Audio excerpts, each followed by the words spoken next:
Pero no oigo mucho, así que es fantástico. Montevideana de nacimiento, mexicana por adopción, cosmopolita por elección cultural, Ida Vitale, hace 2 días cumplió 99 años.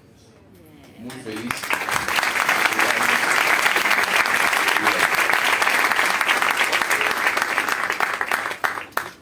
Sus libros son hoy una muy bienvenida rareza. Lo digo porque su escritura es de esas que activan la imaginación de la lengua, a contramano de un mercado en el que importa poco el arte de la palabra. Después de haber obtenido una serie de premios relevantes, Ida fue la 5ª escritora mujer en recibir el premio Cervantes en 2018. Y seré muy sincero o incorrecto con esto que voy a decir. Es muy probable que aún con aquellos otros premios, pero sin el Cervantes, Ida no tuviera la audiencia entre nosotros que tiene hoy.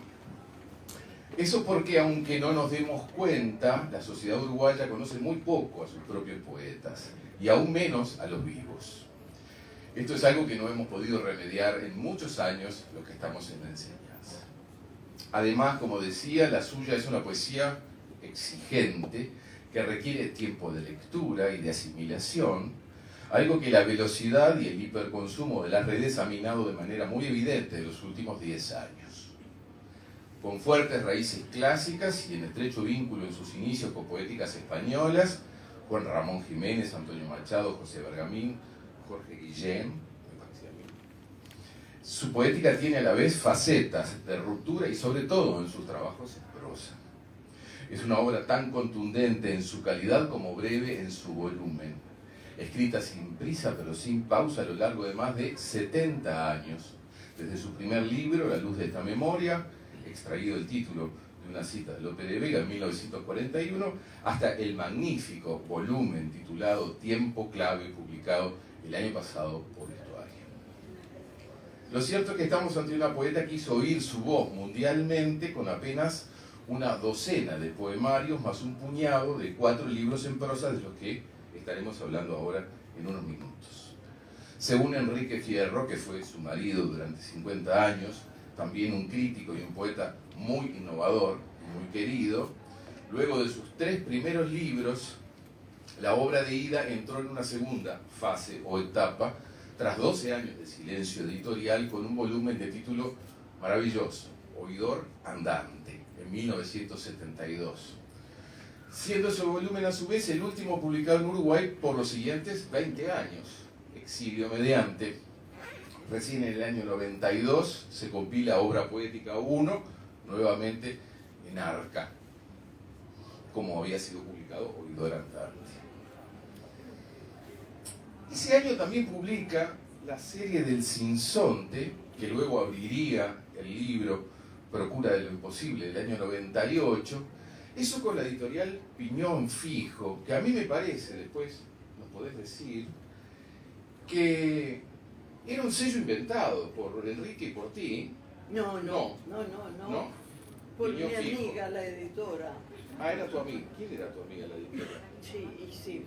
No, Para no. editarme tiene que ser amiga. No, está bien. Yo pensé que era inventado por Enrique. No. Bueno. No como vas a inventar en terreno ajeno. Ah, bueno. El asunto es que cuando venían de visita siempre había algo de Piñón Fijo o de Vintén. O de Vintén, que fue el primero que publicó El Camaleón en el año 96. Vintén editor, Daimán Cabrera. Pero no es de la misma editora. No es. Ese era Daimán. Tiene la misma modestia. No. Bueno. Bueno, voy a hablar muy brevemente de las texturas de sus libros de prosa. Según el orden de publicación de esos 4 libros en nuestro país en los últimos años por Estuario. El ABC de Biobú, no sé bien cómo se pronuncia, nunca sé Biobú. La primera edición mexicana Puede es... ser anglófona, puede ser Biobú, Bayobu, todas las variantes. Bien. Una edición mexicana del 2004 se publicó aquí en 2018. Aurelio Mayor o Mayor, Major, a quien Ida refiere como un fiel ilusionista, dice al respecto: si todo escritor de genio inventa su propio género, Ida Vitale creó el suyo con Bible. Vos me dijiste que inventar. La historia de una conciencia ansiosa que se detiene a observar cosas minúsculas y carentes de importancia y que no requieren la atención de nadie. Y aunque se podría deducir que su vista no es buena, yo dudo de eso, ya quedó asentado hace siglos. Los inexpertos contemplan las cosas como desde lejos. En 2019 pudimos leer en Montevideo de Plantas y Animales, acercamientos literarios. Primera edición, 2003 en México. Josema Espinaza, poeta y editor mexicano, lo califica como mezcla de diario, memoria, bestiario, ensayos, que funciona como una conversación con buen humor, como se nota, ¿no?, pero con el afán documental del naturalista y guiada por la curiosidad de lo fantástico de la realidad. Jorge Carrión acota que botánica y zoología dialogan allí, estando siempre presentes en toda su obra, que tiene, y esto lo quiero subrayar, dice Carrión, una sensibilidad ecológica difícil de encontrar en sus contemporáneos.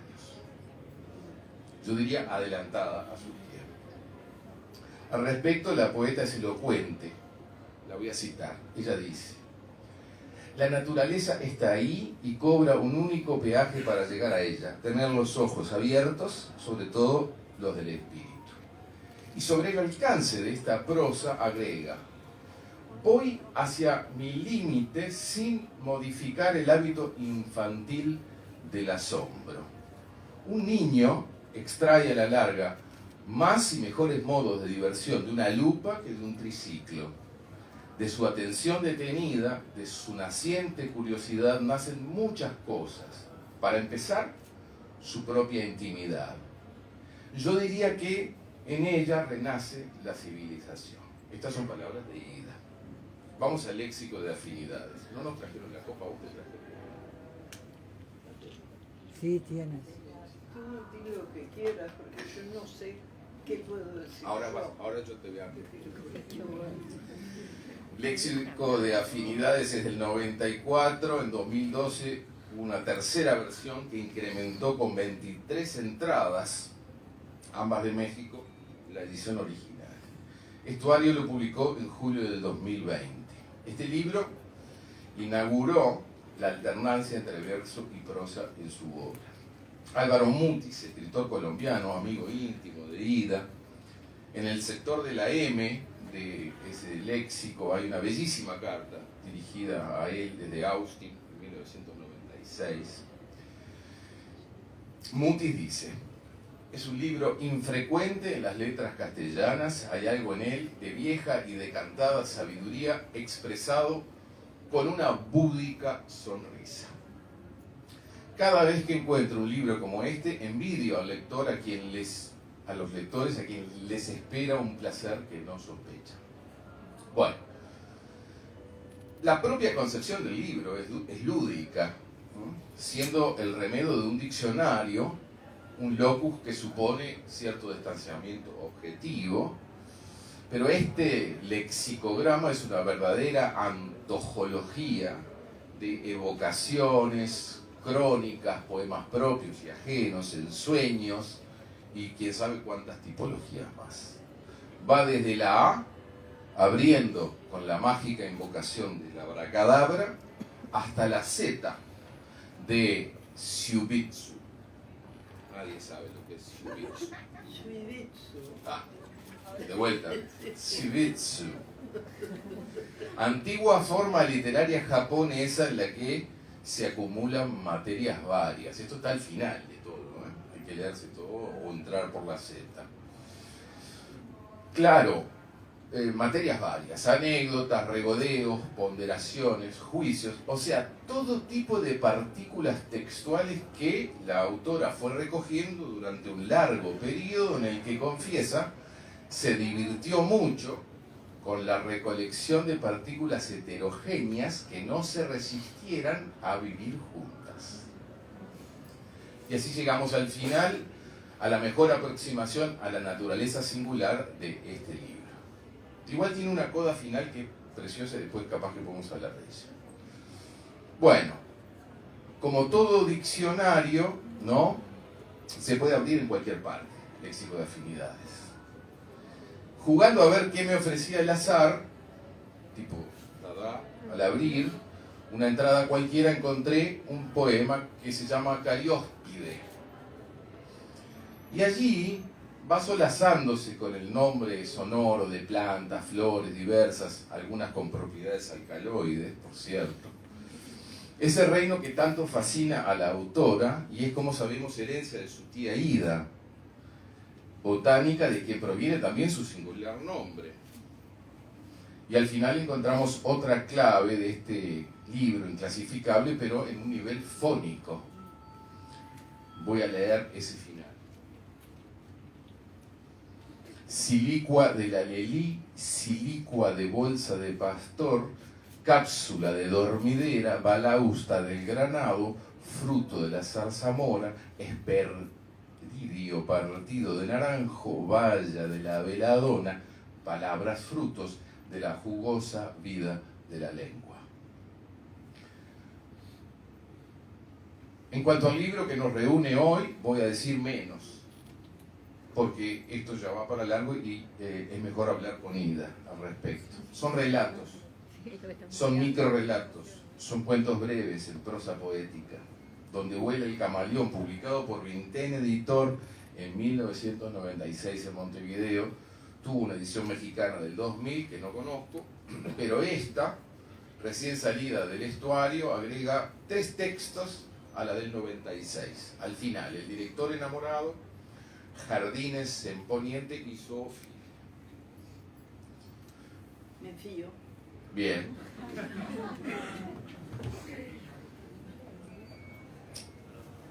La ironía, el humor intertextual dan un libre cauce a reescrituras de todo tipo. Por ejemplo, en lo mitológico, la figura del Minotauro. Me encanta el del Minotauro. O la de un filósofo conocido por sus paradojas, como Zenón de Elea, de quien, dice el texto, Zenón era un devoto del cero, que es lo que está más cerca del infinito. Este es un libro de texturas poéticas articuladas en breves argumentos y tiene cierto aire de corte fantástico, podríamos decir incluso borgiano, en fin. Para esto nos va a preparar el epígrafe de Leonardo da Vinci, del que vamos a hablar. Lo primero que vamos a hablar es sobre el epígrafe. Qué bien. Y lo vas a leer en italiano antiguo. Que va a ser mucho más interesante. Exacto. En su conferencia de recibo del Premio Cervantes, Ida dedicó a la novela bizantina del propio Cervantes, Los trabajos de Persíles y Sigismunda, una cita que bien puede servir para iluminar lo que acontece en este volumen de 27 relatos. Cito la cita. La salsa de los cuentos es la propiedad del lenguaje en cualquier cosa que se diga. Y a esto Ida agregó en esa conferencia cuál era su gusto como lectora.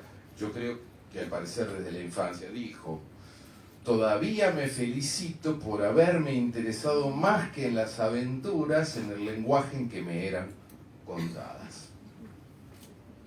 En verso o en prosa, en su escritura la hondura reflexiva se torna ligera desde la gracia musical de su arte verbal. Si su léxico es exigente, a la vez tiene rasgos del mejor humor literario. La palabra como devenir se resguarda además de no dramatizar hipérboles ni de caer en juicios categóricos.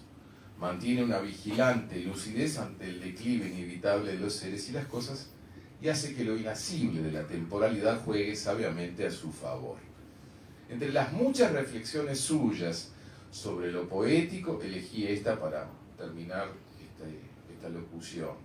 Dice Ida: la poesía busca sacar de su abismo ciertas palabras que puedan constituir el tejido de cicatrización tras el que todos andamos sin saberlo. Pregunta. Hay un epígrafe acá de difícil traducción que está en italiano del siglo XVI. utilizado por Leonardo en sus alegorías en una zona en la que éstas se convierten en un breve bestiario. ¿Tú lo querés leer en italiano? Yo consulté a varias personas para poder traducirlo Capaz que te de alguna manera. inventado. Pero vos léelo. Me encantaría escucharte leerlo en italiano. A ¿Dónde ver. está eso? Acá. Ah, al principio.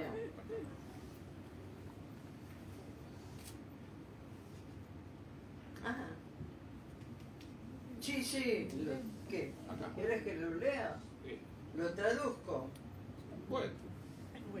Léelo en Camaleón es de Leonardo da Vinci. Hay que atreverse.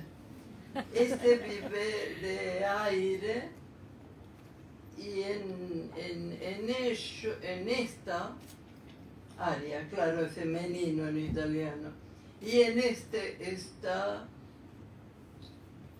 sujeta a todos los pájaros y para estar más salvo, claro, el camaleone, pues no leí el primer nombre, para estar a salvo, vuela sobre la nube y encuentra aire tan sutil que no puede sostener, el cielo, que no puede sostener a un pájaro que lo siga. A esa altura no se va, a esta altura no va sino aquel a quien le es dado por el cielo, es decir, donde vuela el camaleón.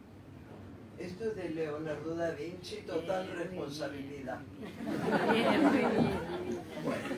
Te imagino en la Universidad de Austin, en la querida biblioteca de la Universidad de Austin, fascinada, así, consultando bestiarios y textos para... en una época que además no había buscadores electrónicos, 1995, 96. La pregunta es, ¿te acordás cómo llegaste a esta cita que se transforma en el título del libro? ¿Cuál será? Esta. Esa. Sí, ¿cómo ¿De llegaste? dónde la saqué? ¿Dónde la sacaste? ¿Cómo fue el vuelo? ¿Qué vuelo hiciste para llegar al vuelo del camaleón? Los años que han pasado disculpan mi total olvido. No sé cómo llegué. Bueno, una manera de llegar es la manera más segura de llegar, leyendo por casualidad. Además. La prosa poética o el poema en prosa. Menos mal que no hay idiomas. ¿Te liberan de otra manera tu imaginación que como lo hace el verso? No te entendí, juro. Vale. No estoy eludiendo. La prosa poética, Sí. ¿no? Todos estos libros de los que hablé son o poemas en prosas o prosas poéticas, es prosa, no es verso. Es lo que sale. Vale. ¿Vos entendés que eso libera más tu imaginación que la poeta que escribe en verso? Bueno, yo tengo un poquito de derecho a escribir también en prosa, ¿no? Sí. Bueno, y a mí me gusta mucho escribir en prosa, y además me gusta mucho la prosa en general, escrita o no escrita por mí, sobre todo no escrita. Bueno, mucho para ti. Bueno, ahora de esto me perdí. Creo que no te terminé de contestar. No, estabas hablando de la prosa. Yo te preguntaba sobre tu prosa y la relación de tu prosa en la que hay una imaginación, un imaginario. No, hay una comodidad. Es más cómodo escribir en prosa que en verso, siempre, por aquello de las concordancias y disonancias y ritmo y todo eso, ¿no? Que no quiero decir que la prosa no lo tenga. A mí en realidad porque porque me da menos trabajo, quizá me gusta más escribir en prosa. Pero bueno, también a veces me siento obligada a lo otro. A mí las dos cosas me gustan, pero habitualmente todos nos movemos en la prosa. Así que la prosa exige más de nosotros. Tiene derecho, tanto que abusamos de la prosa. Ahora, si probáramos todos a hablar en verso, a saber lo que saldría. Y bueno, sería otro problema a plantearse. Sin duda. Para mí la prosa, como es natural, fue lo primero que me deslumbró. Es decir, a mí no me gustaban los poemas infantiles. Tampoco me gustaba la prosa infantil. Entonces, entre una cosa que no me gustaba y otra que tampoco me gustaba, preferí la prosa para el uso diario, digamos. Pues sería tan raro llegar al almacén y pedir en verso. Bueno, uno se acostumbra a hablar en prosa, pero me acostumbré mucho a respetarla. Es decir, quizá la confianza con la poesía fue un mal camino. Nunca hay que tener demasiada confianza con las cosas. Y a la prosa le mantuve un cierto respeto por aquello de que, digamos, me la exigían más. Nunca me admitieron que yo tampoco hubiera podido dar una clase de geografía en verso. Tampoco hubiera podido. Por suerte, eso nunca se acostumbró en la escuela. Capaz que a algunos se le ocurre que... Porque no era buena para el repentismo. No, pero nunca siempre hay que suponer que puede haber un innovador que diga, pues está un poco atrasado eso de la poesía para los chicos, vamos a imponerla. Qué desastre sería, ¿no? Bueno, de todas maneras, yo no tuve mucho contacto con la poesía, porque en casa había una biblioteca, pero nunca había habido un entusiasta de la poesía, por lo menos en español. En italiano sí, había, pero no me tocaba, por suerte, en aquella época, porque además tampoco estoy muy segura que fuera muy buena. Pero bueno, la prosa es una costumbre, la poesía todavía no. Entonces uno se aferra a la costumbre de moverse en la prosa y sobre todo de leer en prosa. A mí me encanta leer en prosa. Me siento liberada de tener que pensar que hay un verso que cojea o que realmente es del que firma o viene de otro lado. Son esas cosas que te puede plantear un verso. ¿No estás de acuerdo? No. Pero no importa. Te toca discutirlo. No, estaba recordando que habías contado que tu tío, Un tío. que tenía una biblioteca en francés Todos y en italiano, bibliotecas. muchos, Sí. que te leía en Era una italiano manía familiar. y en francés. Y uno era profesor de italiano, además. Ahí está. Así que totalmente justificada que tuviera una biblioteca italiana a la que nunca accedí, porque él vivía en otro lado y era muy discreto con su biblioteca. ¿Y no te leía en italiano? No, No. supongo que pensó que iba a ser un fracaso. Porque yo a la edad en que él estuviera dispuesto a leerme italiano, no tenía ni idea de que eso existía. Para acostumbrar el oído a otra lengua. No, a veces ponía música. Tuvo buen gusto. Me acostumbró por ese lado. Has dicho que podrías vivir sin la lectura, pero no sin la música, ¿puede ser? ¿Cómo? Has dicho alguna vez que podrías vivir sin cualquier música, otra cosa, claro, pero menos sin no música. podría. ¿Correcto? Sí, correctísimo. Porque además tengo muy buena memoria para la música. Entonces, no podría prescindir, porque si apago la radio igual la tengo adentro. Bueno, así como tengo muy mala memoria para la poesía, para la prosa, para todo lo que está escrito en letras. Y muy buen oído para el canto de los pájaros. Bueno, ¿quién no lo tiene? Mucha gente, ni siquiera escucha Bueno, el canto porque de no los pájaros. todos tienen pájaros a mano. Bueno.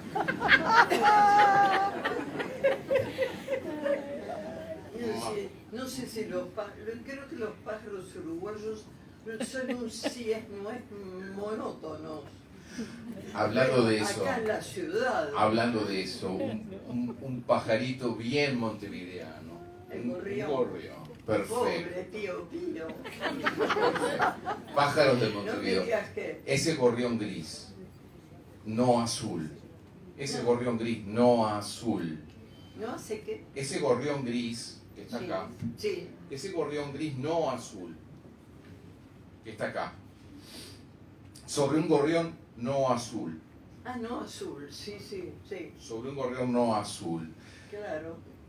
¿Es la identidad de los uruguayos?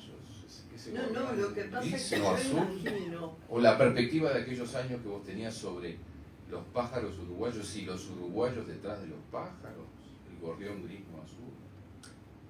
Mira, yo creo que todos, tanto los humanos como los pájaros, podemos aspirar un poco más que lo que nos da la costumbre. Entonces, siempre he imaginado que los pajaritos uruguayos, esos que no salen del pío pío para que les tiren miguitas, pueden un día, de alguna manera, quizá oyendo una radio desde la calle, tentarse y imaginar que pueden tener una relación más estrecha con otros pájaros que cantan mejor, Como el sinsonte. como el sinsonte, claro que no es uruguayo. No. Bueno, 400. podemos hacer una 400. gestión pública para que el gobierno en un momento de superávit los pajaritos que mejoren la raza, La lírica. La lírica. la escuela, La lírica pajaril. la escuela de pajaritos. Se podría considerar, No estaría mal. estaría mal. Por ahí se nos cuela también algún humano. Algún pajarón. Bueno, escúchame, estamos en la Feria del Libro. De pajarear. Bueno, bien. Acá hay pocos pájaros, Sí, Sí. en relación a... Digo, no, en el Uruguay. Creo que es un problema de temperatura, quizá. No, o de costumbre, o de falta de importación, no sé. No, creo que... Pero mira que en Rocha hay muchos pájaros. Y hay en Rocha. Y hay un señor allá en Rocha que ha estudiado mucho los pájaros en Uruguay. Hay varios libros de eso, de pájaros muy buenos. ¿Sí? Sí. Y pájaros que cantan, Mucho. ¿no? No, Desean ser pájaros Sí. normales, Pájaros. digo. Pájaros líricos. Bueno, Estamos en la Feria del Libro. doy mi firma para cualquier cosa que tenga relación con los pájaros. Hay un cuento acá, otro cuento, de la señora Rosso. ¿Está bien pronunciado? Rosso. Mira, Rosso. ¿sabes qué? Yo cuando escribo un libro, Sí, después te olvidas. mi primera actividad es tratar de olvidarlo. Entonces, déjame ver por dónde puede estar Es eso. acá, de mirá, los títulos. la señora Rosso. Ah, lo marca. Los poderes del blanco. Los poderes del blanco. Los poderes del blanco. Sí, precioso ¿Y qué acá. tiene que ver eso con los pájaros? No, tiene que ver con la Feria del Libro. Pájaro blanco Con me la Feria gusta. del Libro. Ah, Con la Feria del Libro. porque pájaro blanco no hay. Que yo No, vamos a pasar a los libros, ¿sí? Vamos a pasar a los libros. Dejemos los pájaros. Salvo que sea, Vamos a los libros.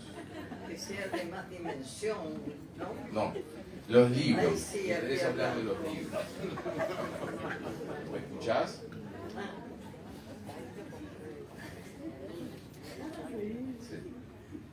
Sí. La señora Rosso es una bibliófila, ¿puede ser? Bibliófila. Bibliófila. No solo disfruta de lo escrito, sino de las texturas, de papeles, de los diseños.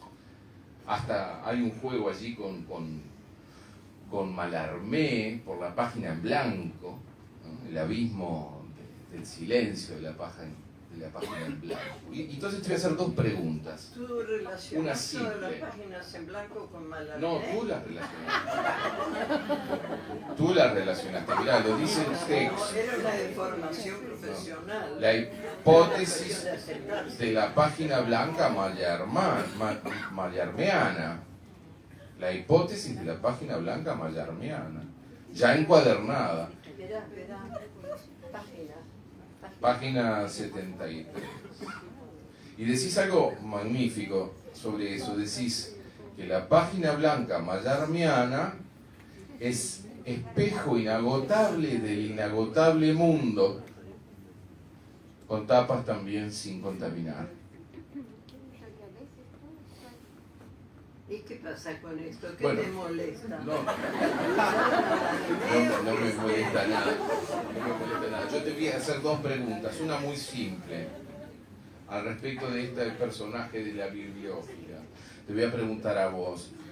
Vos, además de ser lectora, ¿alguna vez fuiste bibliófila? Sí. Eso, sobre Sí, eso. cuando Contanos era chica. eso. A ver. Cuando era chica, no dejaba que me tocaran los libros para que no se ensuciaran. Quería ediciones bonitas. Después me corregí. Pero sí, será porque en casa me tenían tareas. Y uno era limpiar los libros que estaban debajo de un mueble donde estaba el teléfono. Y entonces, bueno, había encuadernados. Y yo siempre pensaba por qué esos eran encuadernados y con dorados, y los míos no, los de la escuela no. Entonces yo le daba un prestigio especial a esos libros. Además estaban escritos en italiano y no los entendía. Quizá por eso les daba tanto prestigio, porque después cuando ya entendí italiano y lo leí, eran horribles. Era, al principio, mantenían el prestigio porque estaban encuadernados, tenían doraditos y demás. Después aprendí que un libro en rústica y rasposito así podía ser mucho más interesante. Además yo vivía cerca de una librería que sospecho, espero, deseo que todavía exista, frente a la Biblioteca Nacional, por la calle de... Está en Narvaja. Está en Narvaja, la primera viniendo del mar. Frente a la biblioteca Tristan Narvaja. Sí, bueno. Allí había una casa de libros, un librero, que después averigüé, inicialmente había tenido una tarea que no tenía nada que ver con los libros. Entonces era rarísimo, porque de repente uno veía un libro muy grande y era la guía del siglo y costaba como 10 pesos en aquel momento. Y de repente un libro chiquito, totalmente anómalo, a veces ni siquiera estaba escrito en español, ese te lo miraban así con un poco de desprecio y te decían, bueno, 50 centésimos. Y resulta que era una joya. Pero el señor antes de ser librero, se había dedicado a otra cosa y todavía le faltaba un tiempo para llegar a ser un librero considerable. Entonces yo confieso que me aproveché, no diré involuntariamente, totalmente voluntaria, porque era asunto de él mantener el nivel de su librería, ¿no? Y entonces yo me llevaba tesoros de libros chicos, feos, pero muy buenos. Pero que te gustaban mucho. Sí, ese librero no sé si todavía estará. Estaba frente a la puerta de la Biblioteca Nacional. No, después aprendió, no creas. Después empezó a subir de a poco y después me cobraba hasta 90 centésimos claro, por un libro. Se avivó. Pero bueno, pero eso es muy interesante. Comprar libros usados al principio. Y sobre todo libros que uno no sabe lo que son. Porque empiezas a aprender por dónde se mira. El índice es importante, pero no es básico. Y de repente una página del medio te gana. Entonces yo fui muy feliz siendo vecina de ese librero, que le deseo con todo el alma que siga existiendo y vendiendo y comprando también. Sí. Capaz que en algún cuento sigue existiendo. No, era un hombre todavía bastante joven. Era más joven que yo, y bueno, yo vivo. Está por cumplir 100 años, ¿sí?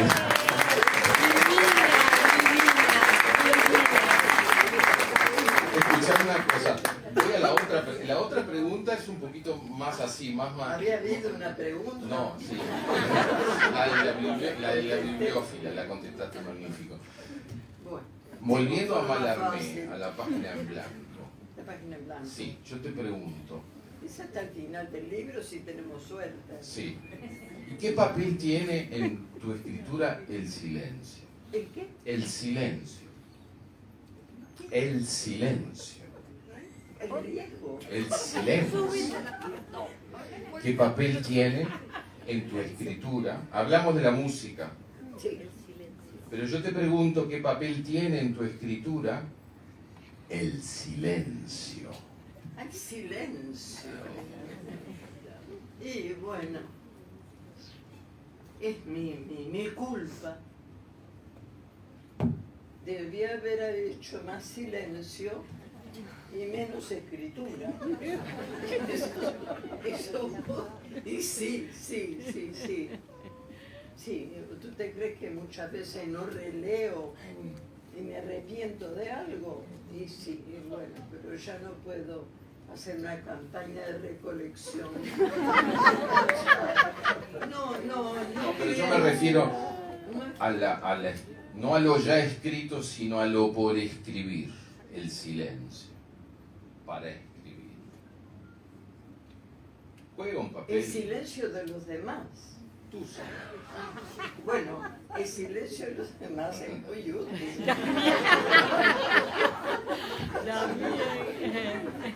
Por ejemplo, no es aconsejable escribir con la radio encendida en un noticiario. ¿Y con música tampoco?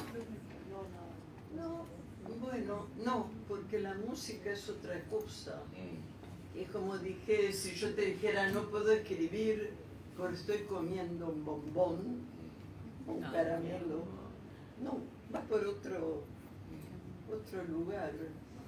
No, además la música déjala tranquila, es demasiado, es lo más importante que tenemos. ¿Por qué?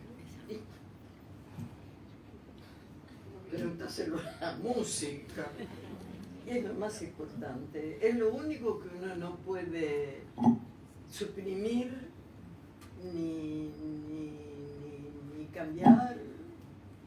Y por lo menos en mi caso soy totalmente incapaz de escribir música, cosa de la que me lamento día a día. Ya se me pasó, ya no me lamento, pero sí, cuando era chica, yo decía, ¿por qué demonios no me enseñaron a tocar el piano en vez de las matemáticas que no me sirven para nada? Y nunca me sirvieron para nada. Pero cuando uno ya dice matemáticas, está pensando en una cierta altura, ¿no? 2 más 2 son 5. 2 más 2 no son 5. Bueno, sigamos, ¿viste? Nadie reaccionó. No, nada. Nadie sabe. Escuchame una cosa. Eso comprueba Hablaste. la importancia de la